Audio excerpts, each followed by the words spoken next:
Hello, everybody, and Taranova here. You can see I'm solo again. Robin is still discovering amazing Panama, but she'll be back next week and join us back on the show. So I am drinking solo again on our Wednesday happy hour. And what are we doing today? So what we are doing Banana Foster Manhattan. It sounds like it's gonna be delicious. I'm not gonna lie, and who doesn't like bourbon? And we're gonna be talking about fostering Smith maneuver. I know it's like totally Robin's topic, and it's like her baby. And I'll try to bring some of the examples out of her life, how she used this Smith maneuver and help her to make money. But first, we're gonna make a drink. So I'm gonna put the ingredients on here. So I got my chill martini glass here, chilling. And then in a shaker, we got some ice. And all we're gonna do is combine the ingredients that are on the screen into the shaker and stir them. So no shaking this time. So what we got? We got 2 ounces of your favorite bourbon. You can see that big bottle right here. So instead of having the shaky hands, spilling on the show, I pre-poured everything. Then we got 1 ounce of banana liqueur. So it's gonna be nice and delicious. Then we do half an ounce of salted caramel syrup. Let's see if it gonna goes in. I'm just gonna, oh yeah, that's perfect, okay. You never know with syrups how they gonna behave. Okay, and then we got some bitters to use. So we got black walnut bitters. So you just need a couple of those dashes. And then this one is new to me. This is like some sort of a tiki bitter. We had to order it in. Oh, it smells like Jägermeister. So it's gonna be a herbal one, and we need quite a few of those. 10 drops. 2, 3, 4, 5, 6, 7, 8, 9, 10. All right. So got that. And we're just gonna stir it. It just says stir it until it's cold. Yeah, so I mean, I only had traditional Manhattans, so that would be very interesting. And I mean, like, almost like feels guilty to put bourbon, especially good bourbon, with banana liqueur. It's kind of tragic, but I'm sure it's gonna be very tasty. All right, that feels pretty cool to me. And I'm gonna just throw away this ice right here. Not noisy at all. But you know what? Today is the Russian Old New Year, so we're celebrating. And we're gonna stir it up and put it into the glass. All right. I have no idea what color it should be, but it definitely looks like something like caramel to me. And what we've done for garnish, we caramelized some banana slices. So again, really interesting. That's one maybe. Okay, so there's my banana slices. And I don't know if you put them in a drink or you, oh my God, that one's falling apart. Hold on. Let's do that thicker one so it's less soft. All right, so kind of probably gonna go like that. Maybe I should have used a slightly smaller glass, but okay. This is what it looks like. Kind of like a dessert in the cup. I don't know if you guys can see it. Let me just like take this away. Okay, there you go. Yeah. All right, so let's give it a go. Cheers. Happy New Year once again to my Slavic friends.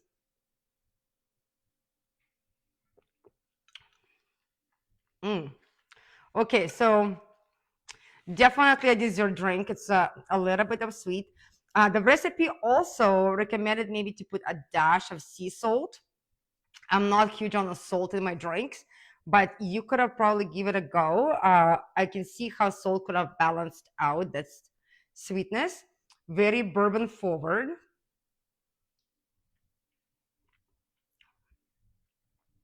I won't say it like too much banana flavor. Like it's more like of a sweet flavor.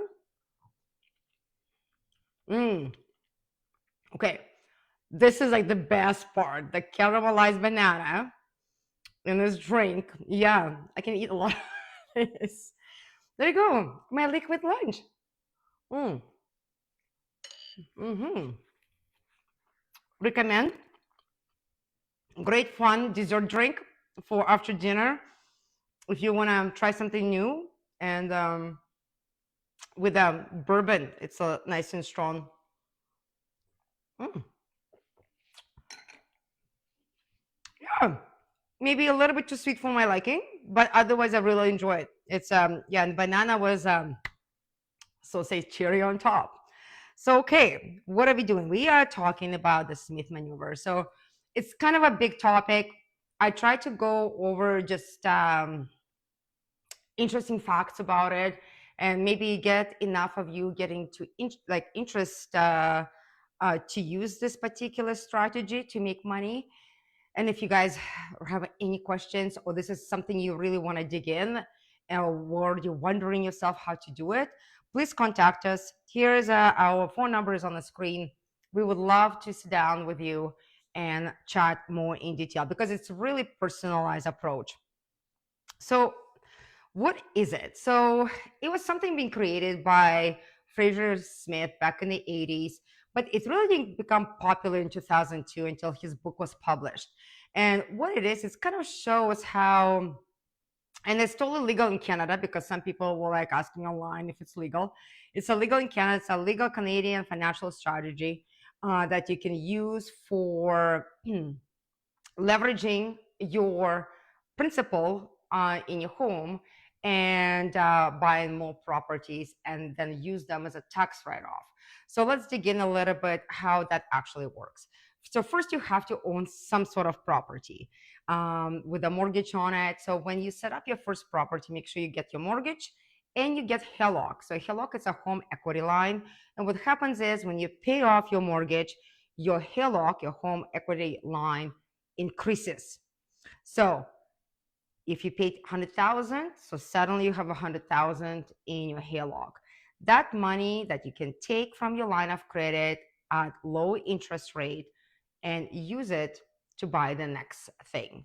And it's totally legal. Also, your HELOC interest rate that you're paying um, on use of those funds is also a write-off. So it's a taxable write-off.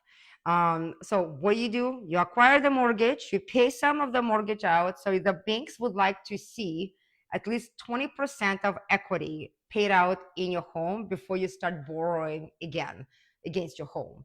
So either it's a HELOC or if you're taking another mortgage out, like you're doing the refinancing, you're pulling the funds out, you have to do minimum of 20%. Disclosure out there, every bank and financial institution is different and they can give you up to 60 to 80% of your equity of home depending on your financials. So once you borrow the money, like you pay, you have the money that you took out of your home, you can reinvest into your next property and then you can do it over and over and over again. So you basically turning a debt into a good debt, the good debt that pays your mortgages out, possibly gives you positive cash flow, or it's a great retirement plan. So it's a long-term strategy. It's not something you want to do in and out, in and out. It doesn't work that way.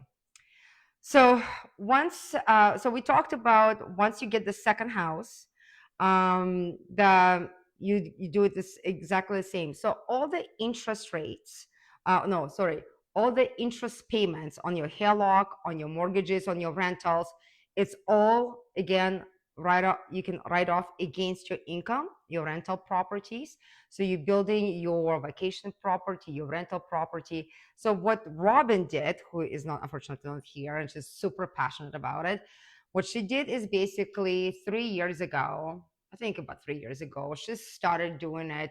So she bought a Costa Rica villa. Then she moved and bought, like, in a within, I would say, almost a less of a year, she did that.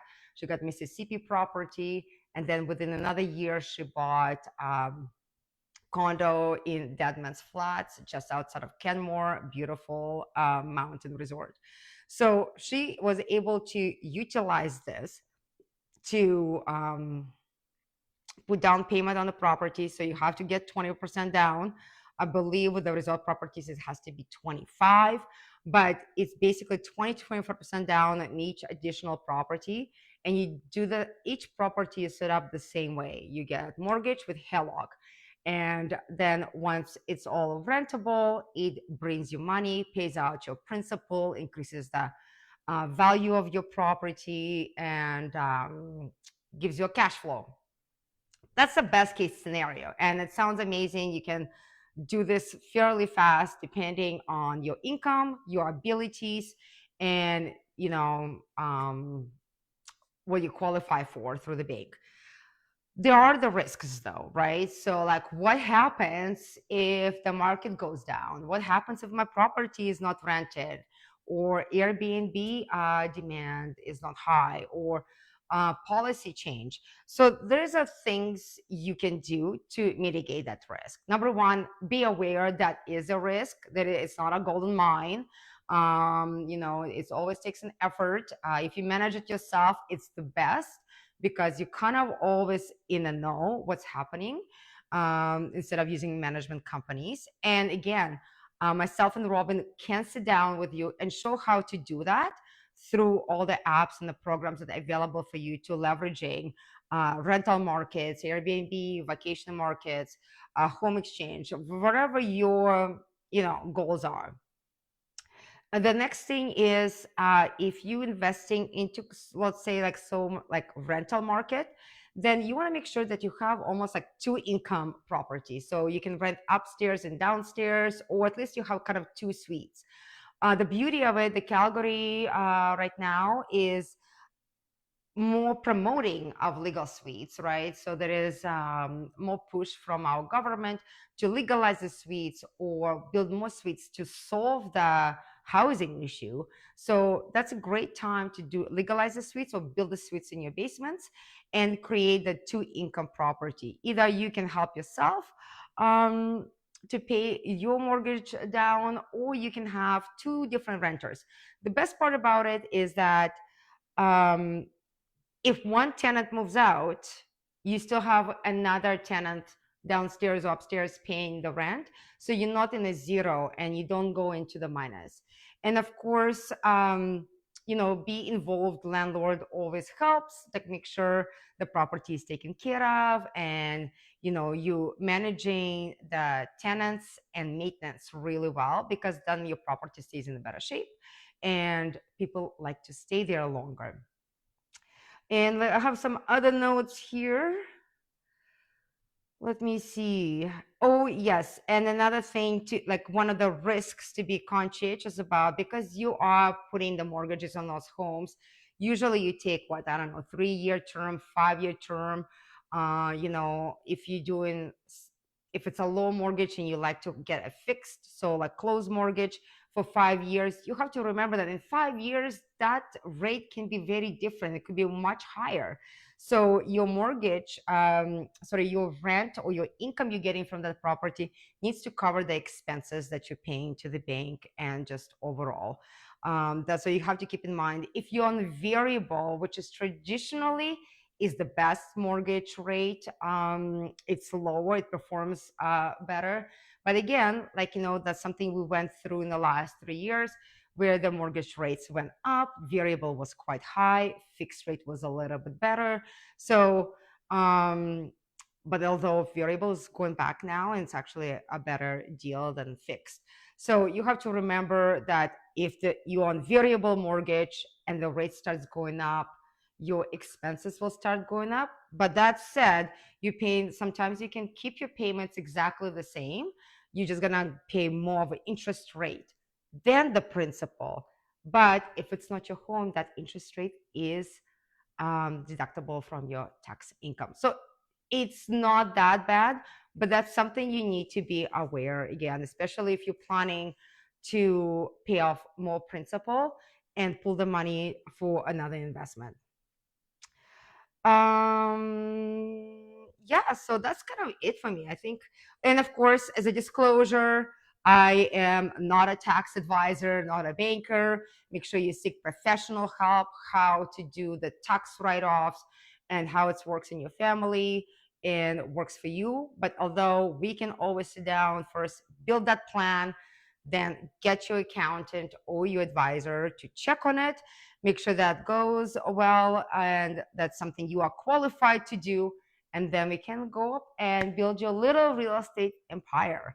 So that's kind of a little bit about Smith maneuver. So if you guys have any questions, please contact us. Robin Moser, myself, and Charanova would love to help you out. Phone number is on the screen. Next thing, so we gave away a prize last week for to our another biggest fan, and this month, we are giving away, hold on, let me switch my screen here. We're giving away this six amazing, looks like to me like whiskey, bourbon, scotch drinking glasses. You can share with your six friends, or five friends, one for you, of course. And the way you win it, if you go on social media and you support the Tipsy Realtor shows by showing some love, likes. If you tag your friends, family, even if it's just a cocktail, I don't care if it's just a real estate topic or a cocktail, like check it out, it's awesome. Or if you comment and suggest maybe a drink or a topic for the show, your name gets to enter twice. So you can find us on Facebook Live, obviously, Instagram, YouTube, LinkedIn, and TikTok. We are everywhere, like literally. So, and what we doing next week? So next week, actually, it's gonna be an awesome week. Robin's gonna be back, and it's gonna be a day after we finish our Calgary Real Estate Board conference, forecast conference for 2026. So we're gonna have some really good information about what expected from Calgary and Alberta in general.